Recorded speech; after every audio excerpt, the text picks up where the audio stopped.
What is up, everyone? Welcome back to another episode of Hockeytown University. You are here with us once again, Zach, Matt, and Derek. It is the holiday today, bright and early on Monday morning for what is this, Labor Day weekend? I don't even Yes, it is. know anymore, dude. It all blends in. What's going on, boys? How we doing this weekend? Living the dream as always, Zach. Just having a very chill weekend, doing absolutely nothing besides date day on Saturday, which I spent way too much money on, but what can you do about that? Gotta love life. How you guys' weekends going? Not too bad. Doing the exact same thing. Absolutely kind of nothing. Did a lot of shopping too, actually. Had to return a bunch of stuff. Well, I should say this. Dick's is just overrated store. Went to go look at some new shoes because mine were completely torn apart, basically, and went to Kohl's literally right after. Found the same pair of shoes for like $30 cheaper. I was like, what a ripoff, man. Matt, how's your weekend going, buddy? It's been going pretty good, man. I had a very fancy dinner last night for my brother's birthday. I don't know how he was able to swing this, but we went to Prime and Proper, which I don't know if you two know of that restaurant, but it is like a very kind of high-end steakhouse in Detroit. It's not cheap at all. I literally got a steak that was $70 fucking dollars with lobster added on top. So I don't know how he was able to convince them of that. I went to a restaurant that was like the most expensive thing is like $25 on the menu. But yeah, that was a very nice dinner. We had a good time. And other than that, we haven't done all that much. We just went to the pool because this is, I think, probably the last weekend we can even do that before it closes. So we've been getting some rays. It's been hot as balls in Michigan. So, we're just kind of soaking up all that sunshine while we still can. And yeah, we have hockey coming up. Hockey is later this month. I am very excited about that. It's been a month, boys. Let's Yeah. go. Pretty soon, it's the prospect tournament that we're all going to be at here in 2 weeks. It's great. Yeah, hockey's just right around the corner. And only for those of you that aren't big NFL fans, obviously the NFL starts this week, but we're hockey first, then football. Although it was great to see that Michigan got a big dub, so congrats to them. Big U of M guy myself. But let's go ahead and kick things off, shall we? We got around the league news. We obviously got some Red Wings news, and based on the main topic in the title and in the photo, we will be discussing a big matter that has been popping up as of late in the Twitter sphere, hockey sphere, Red Wings sphere of a particular player potentially interested in joining the Detroit Red Wings. So let's go ahead and kick it off. Let's talk about the around the league news. But before we do, thanks for stopping by. If you guys are returning, thank you very much. If you guys are new, make sure you are hitting that subscribe button. Really does go a long way. And smashing the like button helps out the YouTube algorithm and getting us more out there to all the other hockey and Red Wings fans in the YouTube community. It turns a frown upside down, just like Derek just did with his octopus right there. Good job, buddy. Nice. We like it. All right. Let's keep it going. All right. So around the league news, Sheldon Keefe signs his 2-year deal with the Toronto Maple Leafs. Yeah, they were saying that it was a multi-year deal. I'm sure it was pretty expensive to keep him, which really surprises me. But I want to hear from you guys, initial reactions to this, and what does this mean for the Toronto Maple Leafs as a whole? Especially after Austin Matthews signing. It's pretty hard. Pretty much what this means is, do you guys remember how like the Leafs would just never win a playoff series, and then they finally won one, and it was almost like they didn't actually win one because they did so poorly against Florida or whoever it was? Yeah, that's just going to happen for the next 2 years. And honestly, they may not even win a playoff round, so that's not even a given. But it's very shocking. I don't really understand why this guy is back. He has not really accomplished anything. He's really just being propped up by the core four. I really feel like that core four is one of the best in the league. You could probably put like a ECHL coach behind the bench, and they're probably going to win most of their games in the regular season. But when it actually comes down to it, and they play games that matter in the playoffs, well, I don't need to say anything more than we've already said. You guys know the deal with the Toronto Maple Leafs. So, yeah, have fun with that, guys. Well, I can see where, like, obviously, Toronto Maple Leafs have been on their nice little weird high horse where they can't win a playoff round ever, besides this year when they got past this first round for the first time. But I mean, if you look at this Sheldon's like record before coming to Toronto, he has a pretty good track record in all these AHL, OHL, and CHJHL teams that he played for. When he won championships, lost in the last round most of the time. It's just once he got over here to Toronto, it's like lost in the qualifying round his first year, fine. First year as coach, not bad. Lost in first round again, lost in first round, lost in second round. So basically the first round, like Leslie said. I mean, it's not a terrible thing to see. Your team's good. You're making it to the playoffs every year. Why would you want to give up on a coach like that right now? But like Leslie said, he could just be riding out those top 4 players on those lines right now, just because they really don't have anything else going on right now. So, what's Sheldon going to bring to the table now that he's signed for a few more years? I don't know. I really don't. And the fact that Matthews took up such a huge part of their cap right now. We'll see who they can bring in to possibly boost it up, but from here on out, it's just kind of throw in your card and see what happens with them, I guess, at this point, Toronto. Good luck to you guys. Yeah, for me, I think it's a great signing for Sheldon Keefe. It's security for him. Gets to stay in Toronto for a couple more years. I don't think that it really made sense for Tree Living to give this contract extension to him, especially when you didn't need to. He still had this whole entire season to play out. I get it, right? That like it's just like Matt said. You do really well in the regular season.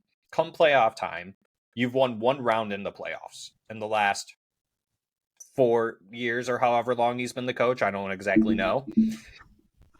If I had to make a comparison, and let's relate it to football, the Toronto Maple Leafs are the Dallas Cowboys, right? Like they do well in the regular season, and then come playoff time, they suck, right? Now, the coach can only do as much as what he's given, right? And for that, I'll give him the benefit of the doubt. The previous teams that he's had is loaded with front end talent, right? And so now that you add players like Tyler Bertuzzi, Max Domi, maybe there's a little bit of change coming their way. Who knows? Do I think that they can make the playoffs?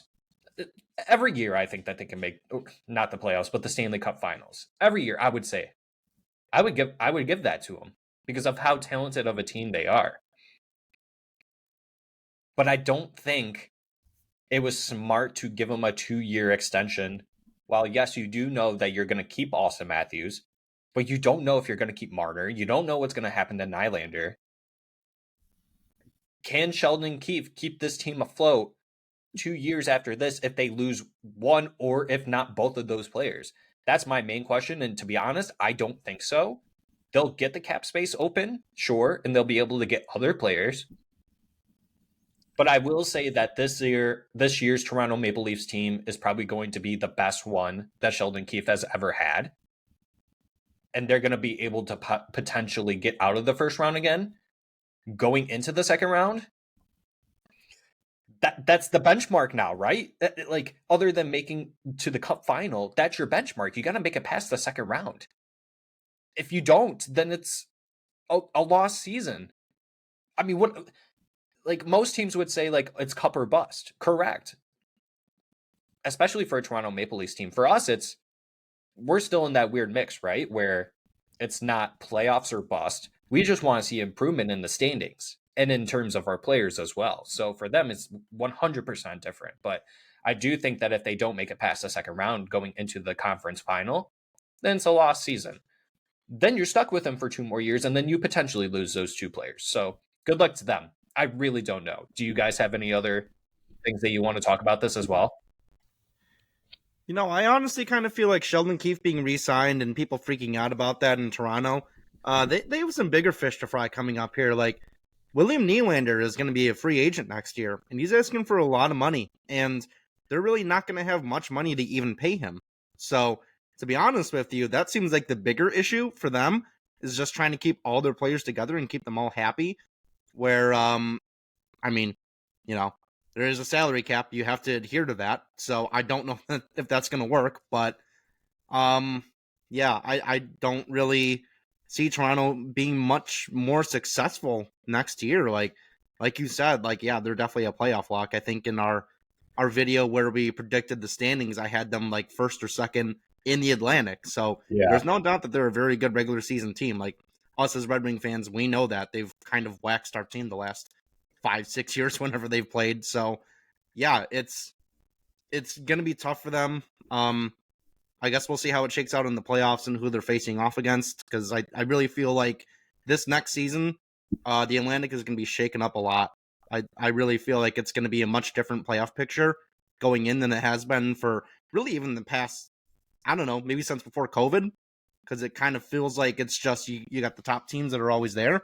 I don't think it's going to be the case anymore. So we'll definitely see what happens with them. I don't predict much, to be honest, because I really can't, because they haven't done anything. But I guess good luck to them or not. I don't like them, so no. I hope this crashes and burns, which it will. Derek, you got anything else to speak on this topic? I say, like Matt said, this is going to probably be their glory year right here, like both of you guys went over. But after this year, they're gonna lose one of those two players. I'm calling it now. Like there's just no possibility to keep both Nylander and Marner there. Their salary is just going to be way too high of an asking point, and Toronto won't be able to pay it. That cap's going to come into play, and they are going to have to trade off one of them for potentially some new prospects, some lower end type stuff. But I'm not going to be upset if, they come knocking on Detroit's door like, hey, we got a Nylander here. What do you guys think he's worth? I'm like, I think we have a few things that we could do for you. I'd take him. Pretty quickly. Marner, I think, is going to be the one that... We got a deal there. There's deals that can always be worked out. I do see a world in a scenario where it's not even the trade deadline or even anywhere near it, and I do see a scenario where either it's probably most likely going to be Nylander, where they trade him in the middle of the season, just because maybe contract negotiations aren't going well. They figure it probably won't end up going well even towards the end of the season, or even, and just try to get whatever they can for him at that time. A team like the Red Wings could certainly use him if we don't pick up a specific person like we have listed in our title. I think that would be a great player to acquire if the Red Wings start doing really hot. I don't know what you would give up for a Nylander, but starting, it's going to be a first-round pick at least, at minimum. Joe Veleno included in that. Done deal. No, I'm just kidding. It's going to take way more than that, but let's go ahead and move on to the next topic. Let's go into the Red Wings news. This really isn't Red Wings news. This is more so just our news, so we'll just call it the Hockeytown University news. If you guys haven't noticed already, on our community tab, we are doing the top 15 under 23-year-old prospect pipeline for the Detroit Red Wings. That was done by TheAthletic by Corey Pronman. So we decided to do one of our own to let you guys, the fans, vote. So head on over to our community tab. Go ahead and vote those players for us. I believe we are now on the 4th player that we are looking to get. So far, so good. So I'm pretty sure tomorrow we'll have, on Tuesday, the 5th poll up for you guys to go ahead and vote. So thanks for doing that if you guys are doing that for us. All right. So more Red Wings news. The NHL came out with all the national televised games for this year and broke it down amongst the teams. For the Detroit Red Wings, they have 13 national televised games this year. How do we feel about that? Initial reactions. All I hear from that is 13 free games, boys. Nope. That's what I hear. Don't got to pay Fox News or Ball to be able to watch my wings. You bring up a good point. Honestly, I kind of have mixed feelings about this because, number one, it is really cool that this team, like, it kind of feels like when you have so many national televised games, it kind of feels like you're a team that is very exciting and it's like something that people want to see. Like, I think about the New Jersey Devils. I think they also had a lot of them, and that's going to be a very exciting team to watch. So I think it's really good just to, like, I don't know, kind of televise our team, because we as Red Wings fans know how much this team has improved in the offseason. And I think there's a lot of doubters that we would like to prove wrong. So what better way to do that than just, get the word out and have them televised nationally. On the other hand, though, Zach did give me a little assignment while we were recording. and I looked up the record of nationally televised games. I'm just going to tell you right now, it's not good. It's actually a little better than I thought it was. They were 4-7 last year in national televised games. So, I mean, that's not a winning record, but it's also not like one or two wins. It's not even 500, my dude. That's horrible. That's pretty bad. I'm saying I thought it was worse. So I was actually a little surprised. It was at least that, but yeah. So, and on the other downside, that's 13 games that we don't have Ken and Mickey. I love listening to Ken and Mickey. They're the best broadcast duo, not only in hockey but maybe in all of sports. I absolutely love listening to them. They're the highlight of any Red Wings game. They kind of helped me. I mean, nobody kept their sanity in 1920, but they definitely helped me not fully go insane. So, yeah, I'm excited for it. I'm excited for more fans to see this team, and they can really see what this team is made of. And hopefully the record can be a little bit better this year. Here's hoping. Let's hope for at least 500 on this one. Yeah. Yeah, give us a 7-6 record, please. No, honestly, I think it's an ESPN.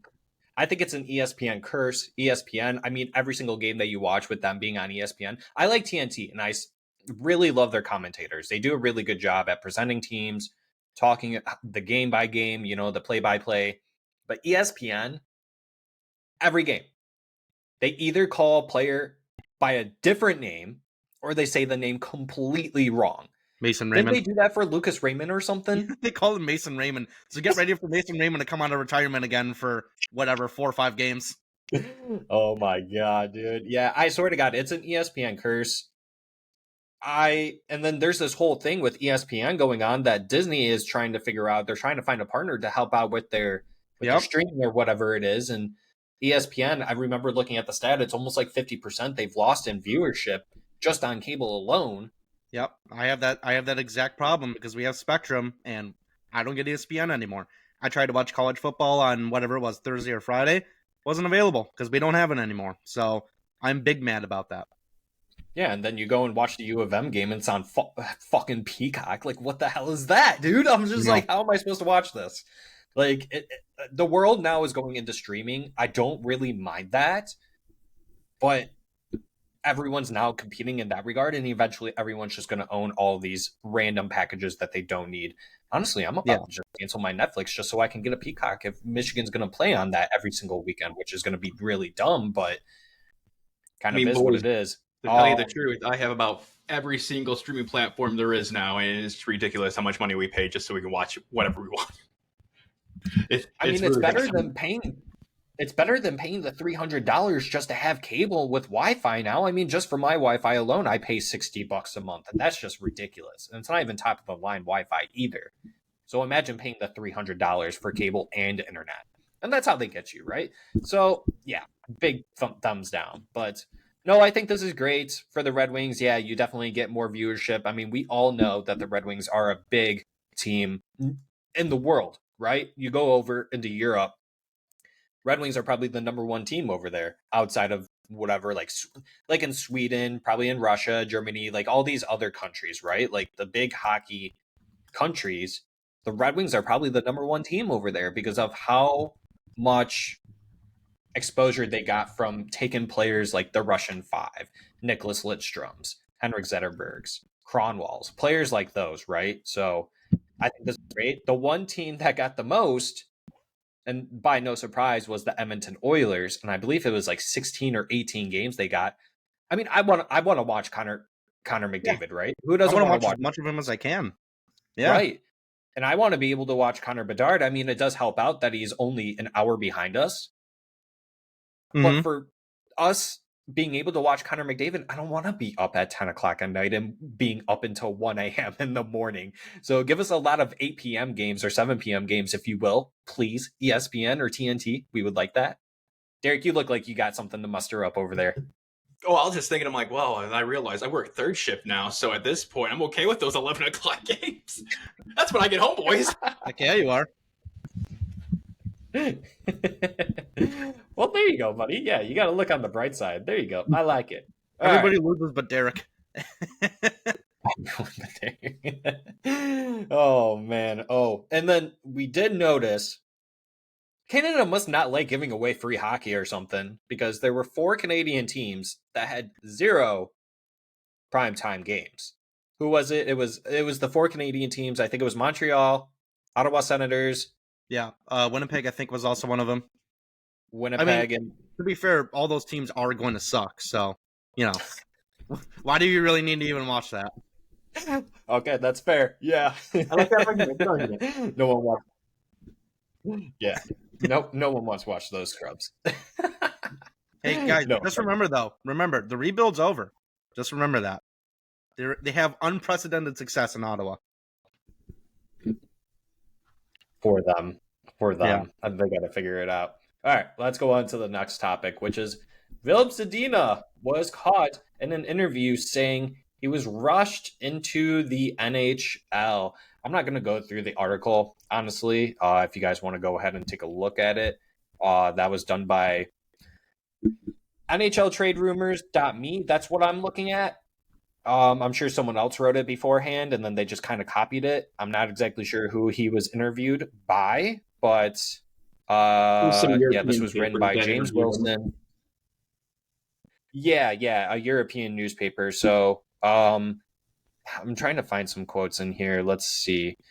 You know what? I'm just gonna say F it. Let's not find any quotes. But what do you guys think about this? Like, that he was rushed into the NHL? And actually, I do know one quote that he said: "It's very tough for you to make it in the league if you're not Connor McDavid." And he mentioned one other player.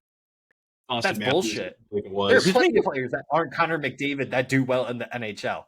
Okay, that is just pure bullshit. Someone else go ahead and take over before I get. There's 12 regular season forwards on the team that aren't Conor McDavid, and they play a full season in the NHL because they all actually do something, Philip. They don't just set up and clap a bomb like 5 feet over the net. Like, what is this guy even talking about? Like, maybe he's right that he was rushed into the NHL. He was not playing on very strong teams. Like, let me see. What was his first year he was playing? Yeah, 18-19. He played 9 games. So, yeah, that's not a great team to play on. And then, you know, he was also on the 1920 team. So, honestly, maybe he has a point. Maybe he should have stayed in Grand Rapids for a little while, because if you have any young player playing on that team, it was one of the worst teams in history, in regular season history, for not just the Red Wings, but any team. So I kind of get where he's coming from. But at the same time, like, when we drafted you, you were like the next big thing. Like, we all drafted him. And I mean, I don't have to tell you, Zach, you have his jersey, but, you know, we were all hyped about him. We were like, this is our next 30-40 goal scorer. He's just going to set up in the slot just like Ovi and just clap one-timers. And that's what we thought he was going to be. But he never, ever, ever became that. Like, yeah, maybe some of that is on development, but I think a lot of that is also on him. He wasn't really... I think he definitely reached a point this year where he was like, okay, if this is all I'm going to be, is I'm going to get fourth line minutes. The new coach has come in. He kind of hates my guts. Steve Yzerman came in. He didn't even draft me, so he doesn't really care what happens to me. He can trade me in any time. I think he just kind of lost interest, and he was just ready to move on, to be honest with you. And I kind of don't really... I mean, I know this kind of seems like I'm attacking him, but I don't really know if I blame him. Like, he never really had a great situation when he was drafted. So, you know, I don't wish any ill will towards him. I don't know why he even needed to go and blab and do this interview. It doesn't seem like it helps him in any way. But I do wish him success with the Sharks. He still has bottom 6 minutes with the Sharks, which are dreadfully awful. So we'll see how that goes. I mean, it's good to see him betting on himself. That's what we want to see from an old Red Wing player. But like Matt said, he was the next big thing coming into the development system that we had. And he was supposed to be able to, from what he did before coming in, before his draft year, during his draft year, what he did beforehand, he was showing all the signs of the player that can be put right into the NHL right away and be able to produce. I know he got put on the Red Wings in the worst possible time ever. Yes, 18 through 20, just atrocious time for us. Probably worst time for someone who's 19 years old start on any kind of professional team. But at the same time, it's like everyone had everything set up for you. We knew exactly what you could do, and you just didn't pretty much do anything that we were expecting. I'm not talking crap down on him. Just as the stat sheet says what the stat sheet says at this point. Like, he wasn't able to produce, he wasn't able to do anything, and even the last couple of years where our team hasn't been as atrocious, slowly getting better and better, he still isn't able to produce what we were expecting him to. So at that point, what do you got to do? You got to have to let somebody go. It hurts doing a top prospect pick like him, but not everybody works out, and hopefully over in on the Sharks, he does something a little bit better. He bets on himself. Hopefully it goes well for him. But I also died a little bit reading that European side of the little article when they said he was giving up over 50 million, and I realized really quickly that was not 50 million US dollars. It's 50 million, I believe, crowns or wherever the heck they were talking about. So a lot less money than I was like, this is not a good article right away. But I was like, wait, different country. When you read it, just remember that, because it's not 50 million US dollars. It's wherever the interview was, which relates to a very smaller amount. Yeah. With me and Filip Zadina, I'm looking at that draft year in 2018.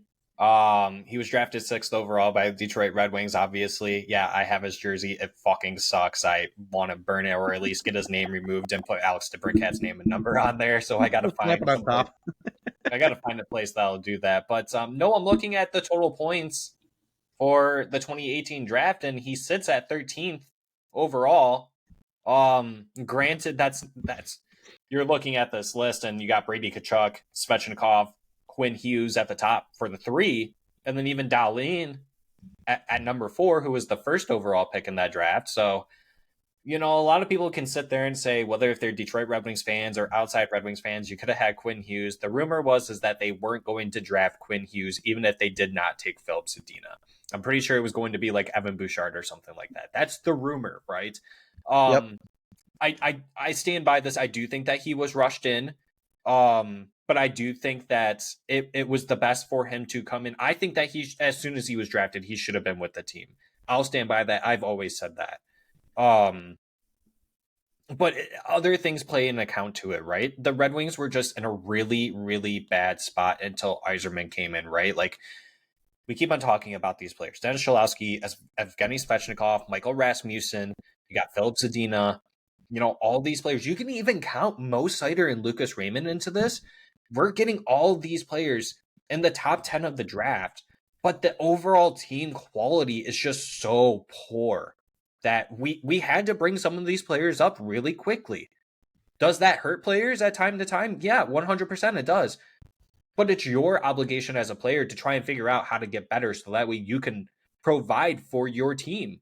I'm not saying be Connor McDavid. I'm not saying be Leon Draisaitl. I'm not saying be David Pastrnak or whoever it is. But you have to figure it out. Filip Zadina, you never even got close to 20 goals a season. Not even close. In your 6 seasons, so it says on here, 190 games, you've got 68 points. That's like 0.3, not even 0.3 points per game that you play in, my dude. You could get that from a 4th rounder, not a 6th overall player. Come on. You literally get that from Joe Veleno in 152 games. He's put up 36 points. I mean, yeah, that's a 4th line player right there, a 3rd line player. It's just, yeah, I just think it was silly for him to go out there and say that. I think that was kind of poor on him to do that, but I get it. You guys are right, though. Like, you got to let him bet on himself. Hopefully he gets that opportunity to kind of showcase a little bit more in San Jose. He was becoming an odd man out in here in Detroit, and I hate that. I really do, and we're starting to see it with Joe Veleno, too. Joe Veleno's starting to become the odd man out, and it's just a Con Holland, Tyler Wright situation, right? They just obliterated our prospect pipeline and just the overall team as a whole. Michael Rasmussen's the only one who's worked out so far. A few 2nd-round players, right? Like Tyler Bertuzzi, Filip Hronek, like that's great and all, but like that, like you have to hit on your 1st-round players. You have to. Or else scenarios like this happen where you're stuck in a rebuild for 10 years. And Ken Holland was right. It takes 10 years because we don't know how to draft in the 1st fucking round. But look at Steve Yzerman. We do now. We do now. Yeah, 100% with Chris Draper. They're doing a fantastic job. So that's all we got to look forward to. Filip Zadina, best of luck to you. Really, I don't hate you. I just hate that I have your jersey. But don't try to say that you need to be Connor McDavid to be a good player in the NHL, because that's just not true whatsoever. So that kind of made me mad when he said that. All right. Anyone else on Filip Zadina? Done Well, ranting. you know what you could actually do, Zach, to help yourself out? You could, if Filip Zadina joins the Sharks and he's like a 20, 30 goal scorer, you could just get the Sharks logo, slap it on the front, and there you go. That's a Zadina Shark jersey. Yeah, okay. Let me ask you this. Is he okay, if he puts up 20 to 30 goals, let's say this season with the Sharks, but he's like a minus 50, like plus minus 50, is he a good player? You know, that's kind of like, I feel like plus minus on this Sharks team doesn't even matter, because this Sharks team has Mackenzie Blackwood and Capo Kakkonen and net. Like, they're not going to win many games, and the games that they are going to win are probably going to be like 6-5. Like, not really, dude, honestly. Like, this is going to be a very, very, very bad defensive team. So I really wouldn't put too much stock in that. I think if he was anywhere else in the top 6 role, like, oh, I don't know, I'll just throw out a random team like the Nashville Predators. Yeah, maybe that's not good. Maybe you want that plus minus better, but I think with this Sharks team, they are going to be so laughably bad. I mean, we already saw it last year how bad they were, and they had Erik Karlsson on the team who won the Norris. They don't have him anymore, so they're going to be even worse. So no, I don't put too much stock in that. Maybe like a couple years down the road, if he's still on the Sharks and they're a little bit better, they've got some more guys coming in. Yeah, maybe I'll agree with you then, but I don't think it's a big deal now. All right. Before you go, Derek, let's do an over-under. Over-under Filip Zadina with the Sharks, 30 points. I'm taking the under. I'm Yeah, taking me the too. under. Oh, God. Sorry, Zadina. Yeah, honestly, I mean, the most he's ever gotten was with us, 21-22. He put up 24 points in 74 games. Okay, over under 15 goals. Most he's ever put up was 10. Under. I mean, someone's got to score on that team. I'll take the over. I don't really know, man. Yeah, someone's got to score, but I mean, it all Probably comes won't be down him, to though. his line mates too. Derek, what do you think? Oh, I'm going under just because I don't think he's going to be on the top 2 lines anyway. He's going to be in probably the bottom 2 to start off at least before he can actually get going. And being down that low with a team that's not that good, I don't think you're going to get that many points. It's just how it works out in the long run. Even though like a third or fourth liner should be getting 15 goals, no problem, but none on the Sharks. I know that there's going to be injuries that happen, but for him, I think that that's kind of a situation too, is can he stay healthy? Can he be a regular fit in the lineup, especially on a bad San Jose Sharks team? I mean, look at him on a bad Red Wings team. He hardly could find himself in our lineup. So is that going to be the same thing with the Sharks? I'm calling the under on the 15 goals as well. I don't think that he gets 30 points, and I don't think that he gets 15 goals. It's as simple as that. Whether if that comes down to his line mates, him being healthy, or even if you put him on the top line, I bet you he still couldn't even get 15 goals. Wow, I'm being really hurtful to Filip Zadina right now. But that's name of the game, man. Honestly, I was really disappointed in him. It's not even really just about him. Like, there's no one on that team, bro. They have, who do they have? They have Thomas Hertl. They have Logan Couture. That's it. Yeah. That's pretty much it. Like, I don't really think it's all on Zadina. Like, we've clearly seen when he was on the Red Wings how he plays on a terrible team. It wasn't very good. And now he's playing on a Sharks team, which might be as bad as that 18-19 or 19-20 team. This team is going to stink. They're going to be so bad. Like, he's not a one-man show, so it's not all on him. The only reason I'm taking the over, or sorry, not the over, the under, is because he has nobody. He has no one. And he needs competent line mates. If he had competent line mates in Detroit, maybe we're talking about him, I don't know, being a little bit better, hopefully. I don't really know. I don't really want to think about that because it's kind of pointless to think about that. We had nothing there, so... All right, enough ragdolling Filip Zadina in his career as a Red Wing and moving forward in his tenure in the NHL. Let's go on to the next. Let's go on to the next topic where Corey Pronman of The Athletic once again did a ranking of the best under 23 NHL players and prospects, and he made a list of 168 players that consisted of that list. And for the Red Wings, let's see, I have it written down right here. I'm not going to screen share it because it's on my other computer. Out of 168 players, 10, I counted 10. There might be more. 1, 2, oh boy, 1, 2, 3, 4, 5, 6, 7, 8, 9, 10. I got 10 here. So if someone wants to tell me if I missed someone, please let me know. But from top to bottom, at number 12, you got Moritz Seider. Number 26, Lucas Raymond. 32, Nate Danielson, that's pretty high for me. I'm pretty shocked about that. Number 40, Simon Edvinsson. 65, Marco Casper. 93, Axel Sandin Palika. 106, William Wallander.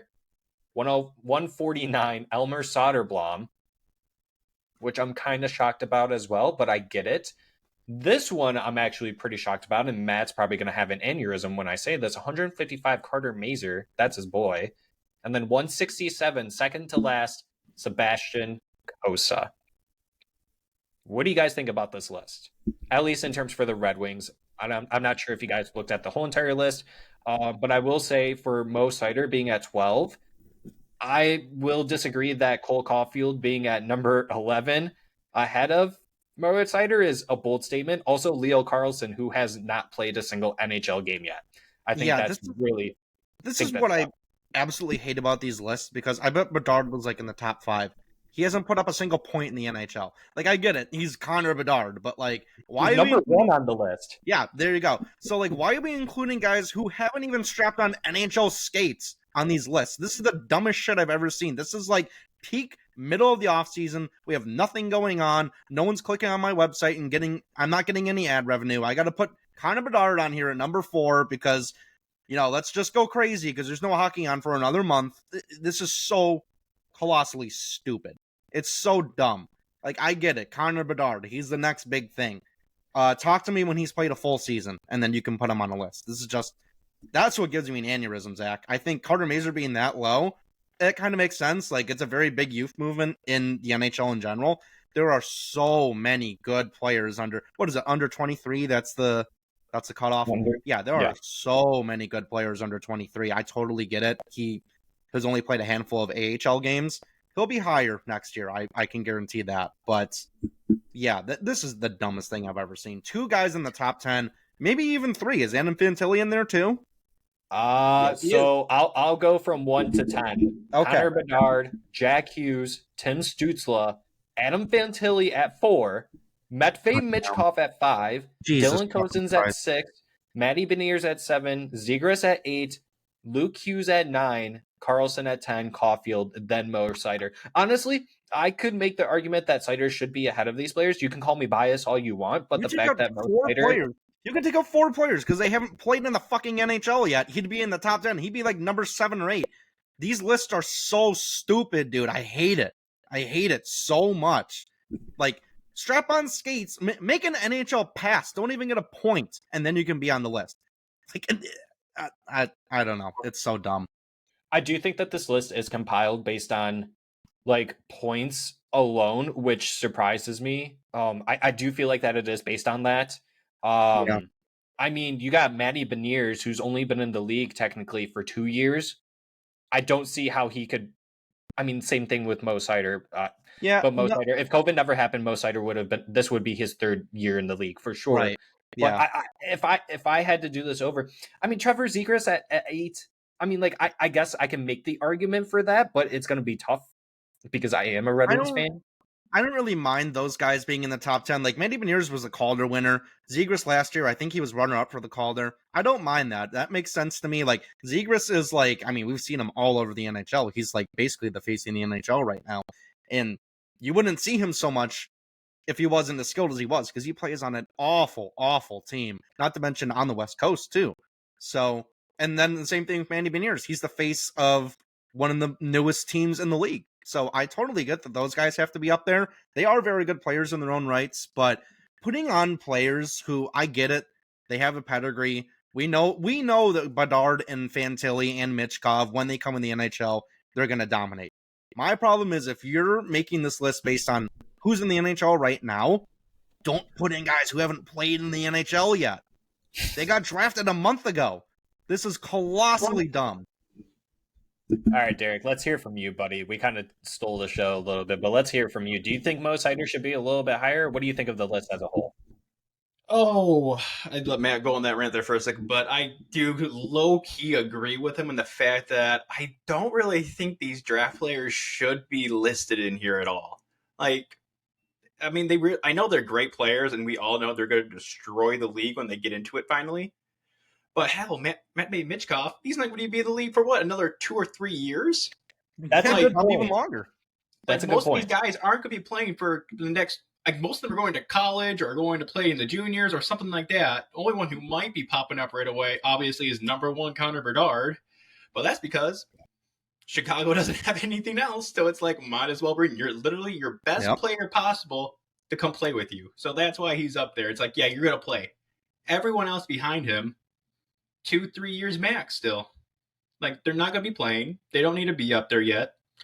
And where Seider's at, I do believe he can go down farther. Not just because we have these players that shouldn't even be in here yet, more for the fact that he's just one of those all-around great players that is probably going to be one of the forces on our Red Wings. And the fact is, it's really hard because obviously with all these rankings, you could pretty much make the debate for, I'd say, over half of these players on why they should be moved up or moved down. Just because, one, half of them are really great players or just on a really bad team. They play on a really great team, and the fact is that you have like 3 other players that do the same exact thing as you do, but they get pushed up ahead of you. It's like there's a lot of different things that go into this that obviously we can make a bunch of debates over, but I do think that if we go back to the original question with Seider, and if we keep this list, I'd still move him up a little bit more just because he's so much better than all these other players, especially the young ones in there. For someone under 23 at his age and his skill set, I'd say at least at number 7 or 8 spot would be more likely for him. Everyone else behind him, obviously, I would love them all to get pushed up too, just because I'm biased and I'm a Red Wings fan. But I'm not the kind of person to be able to go into analytics of all that stuff, try to break it all down for you on how they did it. So I just know that Seider definitely better than at least the first 4 people that are in front of him. So I'd definitely move his butt up real quick. Yeah, and kind of like how I mentioned too, I don't know if it was based on stats, production-wise, because of what happened last year. I mean, the poor man was paired up with Penn Sherratt for like the first half of the season, so you got to give him the benefit of the doubt. Like, that wasn't entirely his fault. Sophomore slump too, right? So, I do think that if Corey Pronman were to make this list around this time next season, and Mo Seider was going to be under 23 years old, Mo Seider would be up. I do believe that. He would not be at 12. He would probably be up anywhere from 5 to 10. But I will agree with you guys. I do think that it is silly that you're putting players in here that have not touched NHL ice yet. You can make okay, Conor Bedard. Okay, sure. But don't put him at number 1. We haven't seen him do anything yet. Now, if you're just going based off of like raw talents and what they can bring to this, like, to the NHL and their teams, I get that. Say that. But you're not even doing that. Like, you're literally just saying, oh yeah, here's a list of the top players that are under 23 in the NHL. But half of them haven't even played in the NHL yet. Like, they have David Reinbacher ahead of Lucas Raymond. Lucas Raymond's been in the league for 2 years. That's ridiculous. Reinbacher probably won't even play in the NHL for another 2 to 3 years, like Derek said. And he's going to be a pylon when he gets there. So if you're like, just say that you're doing this off of pure talent and raw talent. Just say that. Just say that. And we'd be okay. But the way that it's listed here and the way that they have these tiers set up, like, they have Mo Seider as an NHL All-Star, the tier in tier 4, and then in tier 3, from 6 to pick 9, they have him listed as bubble elite NHL player and NHL All-Star. You don't think that Mo Seider is bubble elite? A lot of people have him pegged as an elite defenseman now. So, and then for Lucas Raymond, they have him in tier 6, top of the lineup player, with David Reinbacher at 25 and Lucas Raymond at 26. And then you got some noticeable names behind him. Nate Danielson fits in this. So former first round pick Alexi Lafreniere. You got Shane Wright, who was supposed to go number 1. You got Quinn Byfield in here, but some names that were ahead of Lucas Raymond even. You got Logan Cooley, Alexander Nikishin. Oh my goodness, what a name! Wyatt Johnson, Anton Lundell, David Jiricek. I don't even think Jiricek's played a single game in the NHL yet for Columbus. I could be wrong. He's played, I think he's got like his 9 games or something at the start of the season. They even have Juraj Slavkovsky ahead of Lucas Raymond. Uri Slapkovsky? Wow. Bustkovsky? Yeah. So it's just blowing me away. So before I blow up, let's go ahead and talk about the next topic, which is the main topic based on our title of our episode, which is the rumor going around that I don't even like saying his name. Patrick Kane to the Detroit Red Wings. This person, John Dietz on X or Twitter, for those of you that still call it Twitter, said, watch for Patrick Kane to sign with the Detroit Red Wings. Someone who knows Kane very well said Kane told him he wanted to follow Alex DeBrincat if and when he was able to. Of course, there has to be mutual interest, so we'll see if Detroit extends an olive branch. Initial reactions, boys. Derek, you can go first. It's one of those things where, of course, you want a really good player, as in Kane, to be on your team, but there is just that little thing that bugs me still is the fact that he was with Chicago for forever and destroyed us, and they did all these things that I just hate. And if he comes to Detroit, as Leslie would say, all the cab drivers should wear extra protection. Yeah. We're going to ignore that part for now because obviously I read a little bit more into what hockey portal was telling me on here with that. It tells you that Kane always wants to play with DeBrincat. He played well with him in Chicago for the 2 years they were there. And DeBrincat, on top of Kane being a point per game goal scorer when they were playing together, DeBrincat had a 40-plus goals multiple times. I mean, I can't really tell you that doesn't sound like a really good matchup there to have. Obviously, we talked about it already, saying he might not be, DeBrincat, Dylan, Kane line. That probably won't happen, especially at Kane's age right now, and the fact that I think he still has another 2-3 months of recovery with his hip surgery, which at 34, most players don't usually come back from. But luckily for Kane, his doctor said he will be good to go and play whatever he wants to play. So, yeah. I don't know what I would feel about this. Like, I'm trying to rack back and forth what we would offer New York for Kane to come over here. I know he's a free agency and whatnot, and what we would offer for him. And what would you guys think if this actually becomes a thing? If Detroit wants to extend that olive branch over to Kane, what do you think he's going to be worth to us? Like, what would we have to give up in order to get a 34-year-old Patrick Kane, 3-time Stanley Cup champion? I mean, we wouldn't have to give anything up because he's a free agent. We just have to give money up. I think that's what he means, though. Oh, okay. I was very confused on what you meant. I mean, I don't know, like 1 year, $7 million at this point in Patrick Kane's career. Like, we don't even have $7 million, though. We have $5.15 million at our expense that we could utilize. Okay, so that we'll give him that. I don't even think it would cost that much, to be honest with you. I'd be shocked if it's that much. Yeah, I don't know. I mean, bridge deal. Just see if you can still play, and if you're doing well, maybe a 2-year deal. Just depending on when he wants to retire. I don't know. He's 34. We got to remember he's getting old. I mean, he may be 34, but he is still Patrick Kane. Yeah, he wasn't very good this season. I guess by his standards, I think he still had 60 or 70 points or something like that, which would be a very, very good second line winger, I might add. This is so funny to me. Like, if he actually gets added to this team, it's kind of like when you're doing your fantasy football draft and you get into round 7 or 8 and you look and you see, oh wow, Ezekiel Elliott is still available. Man, I'm gonna draft him as my flex. I'm gonna put him on my bench. It's just yeah, you're not getting the same player that he was 3 or 4 years ago. This guy is kind of washed up at this point. It would be very, very, very funny though if he did get signed by the Red Wings and we all got Patrick Kane jerseys and we just went around Chicago just flipping people off, just haha, we got your most legendary franchise player. What you gonna do about it, motherfuckers? But yeah, that being said, I'm very conflicted on this one. Number one, like, he is Patrick Kane. We hate him. I don't think it would take me a little while to not hate him. But number two, I know that when the Red Wings added Chris Chelios, he was kind of hated in Detroit, and then he came on. Like, obviously, Chris Chelios played a long time. Won, what are you doing? Like 2 cups with us. So it's not really the same thing, but I can't lie. It would definitely be that extra piece to get us over the hump. Like, all of a sudden, if we get Patrick Kane, I think it's very hard to say that this wouldn't be a playoff team. So you can see why this is a tough one for us. For me, and I said this at the trade deadline last year when the rumblings were that he was going to the New York Rangers, and that was after that they acquired Vladimir Tarasenko. A lot of people were very keen on the fact that they were going to be Stanley Cup favorites, right? And I was like, well, you just acquired 2 players that literally play no defense, and if they get touched, they're going to break.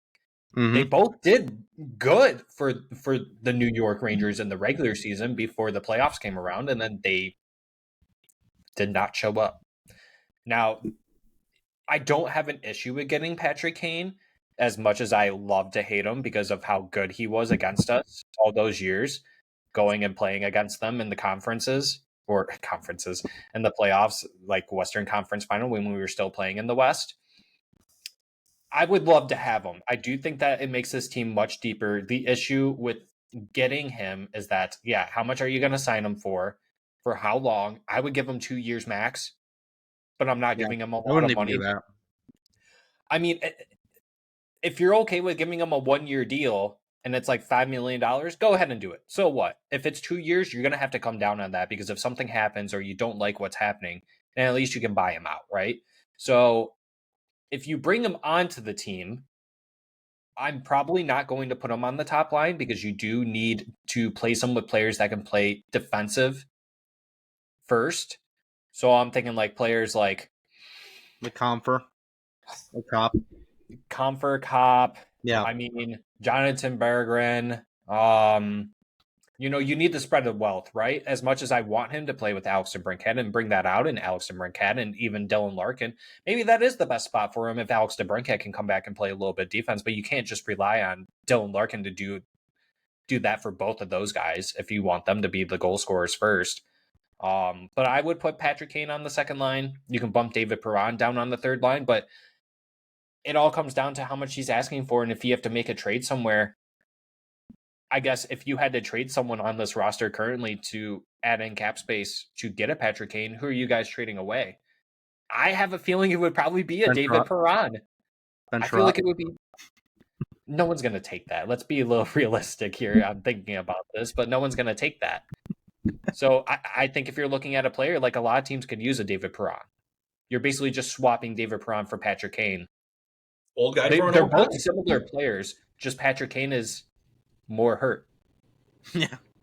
Yeah. I guess you would have to do that. To be honest, I think the stipulation with this is that if Patrick Kane is going to join this team, he would play with DeBrincat. I think if he's in talks with Yzerman and Yzerman says, or even Lalonde, I'm sure he'd be in these talks too. And they say, like, listen, we know you want to sign here to play with DeBrincat. And the thing is, I want my top line to be DeBrincat, Larkin, and Raymond, or just whoever else it is. Patrick Kane is probably going to say, yeah, that's a no-go for me. I don't want to play in the second line. I want to be a top-line winger. Like, Patrick Kane just kind of has that pedigree about him where, like, sure, he's kind of old and washed up now, but I think he still thinks in his head that he is still that superstar that he used to be in Chicago. Just kind of knowing everything we know about the guy, he seems very, very cocky and just kind of full of himself. So I really do feel that if he were to not get top-line minutes, I think that's a deal breaker for him, to be honest. Derek, do you think that Patrick Kane is warranting first line minutes if whatever team that he goes with? I don't even remember if he played on the top line for the Rangers. I think he was second line on the Rangers too there. But I get where Matt's coming from with pretty much all these rumors are based around the fact that Kane wants to play with DeBrincat. So obviously, if we're going to tell him, like, yeah, no, most likely you're going to put him on the second line instead of the first line without DeBrincat, we might throw you on some power plays with them. That way, everyone keeps saying it would be one of our, first true All-American lines that are a power force over here for the Red Wings. We're usually looking over in Europe and everywhere else, but now, first time in a long time, we would have a true All-American first line that could go out there and most likely destroy everybody that they go against. That'd be nice. That'd be I cool. didn't even think about it that way, but you're right. That would be very cool. True first All-American top line, like I think that would be so sick. That'd be Yeah, badass. I can't tell you the last time that's happened to any team. Like, as of now in the NHL, America isn't one of the top producers, obviously, of NHLers. Usually Europe, Canada, Russia, all those people do pretty well too. But never have I seen everyone on one line, all Americans just bossing out. So I'm glad you mentioned that, because how about this? If we manage to be able to trade for Kyle Connor while DeBrincat is still on the team, we have a first all-Michigan first line that's going to dominate teams. There you go. Even better. I will Hometown take line, that baby. heartbeat. State of Michigan came to play. NHL's put on notice. So I'll take back what I said about putting Kane on the second line just for the sake of this exercise. So you got DeBrincat left, Larkin center, Patrick Kane right. Okay. Your second line then is Berggren, Comfort, Raymond. I would have to say Raymond would be pushed down to the second Yeah. best position. Yeah. I think Kopp and Comfort can kind of be interchangeable, to be honest. I think it might just kind of come down to whoever plays the better chemistry with them. That's really all up to Lalonde, to be honest with you. But yeah, either one of them would be probably second line. You can even make the argument that you could just put Kopp at the left wing. So Kopp, Comfort, Lucas Raymond, and then let Lucas Raymond be. Well, I don't even know who would be the goal scorer on that, because obviously we've seen Andrew Kopp. He's gonna be coming back from his little. I mean, if Bergman's going to make a jump in his development, it could be him. I think if you want, he's not there yet. Yeah, injuries happen, but I do think that you kind of want to be patient with Berggren. I don't think you want to put too much on his plate. So I think starting on the third line wouldn't be the worst thing. If you could do it where it's like Berggren, Rasmussen, Sprong on the third line, I think that's a great third line. If you're adding a Patrick Kane in here, but yeah, I mean, like, I don't even know what to do with David Perron at this point, because like I said, I think you're basically replacing David Perron with Patrick Kane, and I think David Perron would be the odd man out. And if you trade David Perron, you can get a pretty penny for David Perron too. You can at least get a second round pick, I think, especially if you retain some salary. If the Red Wings are even able to, I would have to look into that. So, well, yeah, no. Back to my original question: if you guys had to pick a player besides Ben Sherratt, Matt, if you had to pick a player to move to garner getting a Patrick Kane, if he did want over $5.5 million, which player are you trading? Maybe Joe Veleno? Yeah, I was thinking right at the bat, just because maybe. What do we? I love Joe, but do we really need a Joe? Do we really need that fifth line center right now? I really don't think so. Yeah, it's hard to really pick anyone besides David Perron. Like, really, the only other one I could think of is Andrew Kopp, which I don't really want to get rid of Kopp. I do kind of want to keep him. He still has 4 years left. But, Perron makes the most sense. His deal is up next year, so I think it would have to be him. I think I hear what you're saying about Andrew Kopp, but I'm kind of thinking in terms of you got to think like the cap hit, and you got to think about the term that they have still. Andrew Kopp still has 4 more years left, so that's going to be really tough. Like Joe Veleno would work out on a contract that I think a lot of other teams would be willing to take on. I mean, it's not a terrible contract, but it's not what he's worth, and other teams know that. So I kind of struggle to think of anyone other than Perron. Well, and it's funny that Derek even said Joe Veleno too, and thought about that, because I mean, look what happened to Gustav Lindstrom, right? Like, we thought that he was going to go overseas and play. He gets a 1-year contract deal, thinking like, oh, okay, that's it. Like, he's just going to be either our 7th or just like our 6th right-handed defenseman.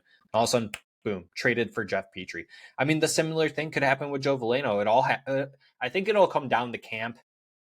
Honestly, I think when Lalonde and Yzerman sit down and see what they have, and if Joe Veleno isn't able to crack into the lineup, all you have to do is just bring up. I mean, you wouldn't even really have to bring anyone up. I mean, you can put Robbie Fabry as the fourth line center. You could put Michael Rasmussen as a Good. fourth line center. You could put Comfort or Cop over, and then you could have someone like Marco Kasper come in and play the 3C for us. So there's plenty of options you can do there. But yeah, I think that if you're going to bring in a Patrick Kane, you're probably going to have to trade someone off of this roster 100%. I mean, it's already kind of crowded as we can see it right now. I mean, we want a lot of these prospects to make the jump, and they most certainly can. So if push comes to shove at camp and Marco Kasper is saying like, yeah, I deserve a spot on this roster, and you see Joe Veleno a little bit lacking, then you trade Joe Veleno and then you can sign a Patrick Kane. Easy. I think it's good. Derek, a little more thoughts on Patrick Kane, buddy. I mean, besides what he can bring, obviously I'm still salty just about Patrick Kane in general. It's just Patrick Kane. We have reasons to be salty about him as a Detroit team forever and ever. But at the same time, obviously, if we're going to have to give one person up, I'm going to be giving up the one person who's in similar age but doesn't have probably the same skill set. It's going to be Perron. Daddy P will get sent off if we have to. But at this point, like you guys said, we have such a stacked pool coming up through the ranks right now. We just got to figure out where we're going to put all these players and who's going to work out the best. Obviously, Patrick Kane, he will fit in first or second line no matter what. We all know his skill set. We all know what he's capable of. He might be old, but he's still going to be a 60, 70-point player probably for the next 2-3 years still. He just has the skill set to be able to do it. Like Matt said, he's cocky, but he's cocky for a reason. He's able to do what he says he can do still. I mean, that is definitely a dig at him. I don't like him at all, but he's earned that cockiness. He's a 3-time Cup champ. He's one of the greatest American-born players of all time.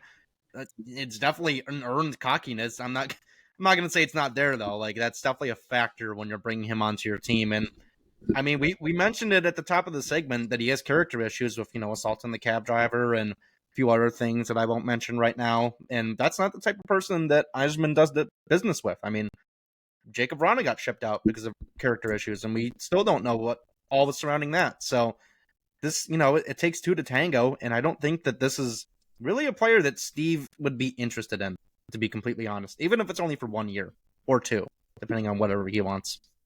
And we got to remember, too, the fact is this is just a rumor. None of this is set in stone. This is what one person who knew Kane told the media. So the possibility is very small still. Yep, it is. Matt, honestly, I hear what you're saying in that, and we say that we do say that a lot, that Steve Yzerman isn't someone who likes to put up with BS amongst players, but let's kind of look into that, right? I mean, we got Jacob Vrana that came from the Mantha trade. I'm sure he knew that Jacob Vrana had issues when he was with the Washington Capitals. Not only that, but who's the goalie that we just signed? James Reimer, right? Yeah. James Reimer doesn't exactly have the greatest background either. I mean, I'm pretty sure that he's said some pretty lucrative stuff that against the LGBTQ community, and then I'm pretty sure some other pretty intense stuff that I really don't want to mention on here. So, but if you guys want to look into that more, the fans, go ahead and look into that. But talent speaks, man, and especially with a lot of these fans that we have in Red Wings fandom being a little more on the impatient side. Yzerman might also being a little impatient and wants to see this team actually do good before having all these prospects come up and at least show that he is trying. Not saying that he hasn't, but I think Yzerman for at least one season can push the personality stuff aside. I mean, I think he's a great player. A lot of that stuff that happened with Patrick Kane, that was when he was in his 20s, right? He's now 34 years old. We've done a lot of crazy things in our 20s too, right? Yeah, I mean, still am. Right. So, I mean, I get it. They're not the greatest things. There's a lot of things that you can hold on to, but him as a player owning up to them, that's a big, huge step as an overall human being. So he's one hell of a player. And I think if you get him for 1 year, it's not going to do anything to our team, to the Red Wings. So it might just be somebody who is able to help lead the team and show them exactly what they're supposed to do, because that's why you bring these older players in a lot of the times. You need Mhm. someone Yeah. that's going to be able to help these young players grow in their development. And if you're going to have somebody who is technically a legend in the NHL world, might help us out a little bit more in the long run too. You just never know. Or he could do the exact opposite and everything hits the fan. He hates the entire team. Everyone hates And they all him. crash and burn. Yeah. So Yeah. you never know what could happen. It's the NHL. All right, boys and girls. I think that's it. I think we're good on this topic. We can definitely go on and on about this one and just Red Wing stuff in general, but it's Monday. We got things to do. It's a holiday. Right. So we want to go have some fun in the Mhm. sun too. It's going to be 90 and hotter than Satan's butthole around here. So, I'll take it, boys, final thoughts. Let's get into it. Boys, let's go Red Wings. Let's see how these prospects turn out for us. We got quite a few people up in those top rankings under 23. And heck, we might even see a Kane rolling through our mixture here soon too. We never know. Hopefully all this turns out for the best for us. And nothing like we said that is negative in the podcast will happen. So we'll ignore all that stuff. Just look at the positive stuff. Positives. Yep, I got my Patrick Kane jersey sitting in the cart right now. I just need Stevie Y to put pen to paper and get the deal done. So let's get her done. Let's get a Hawks legend over here, and we can all make the joke that when he goes in the Hall of Fame, he's going in the Hall of Fame as Red Wing. So let's make it happen. Yeah, my final thoughts are let's make it happen. Patrick Kane, come be a Red Wing. You look good in red, just without that Hawks logo. You Yeah. look better in the wing Only wheel. red and white. Only red and white. I'm about to say, look at our thumbnail. He looks pretty good. Hell yeah. Yeah. Hell yeah, he does. Yeah. The thumbnail is great. Looks beautiful. Future outlook on how Patrick Kane will look in a Detroit uniform. Yeah, prospect tournament coming up. We're all going to that. Super excited. So if you guys are going, make sure to hit us up, let us know, and maybe we can catch up, get a beer with you guys. And that's about it. Let's go Red Wings.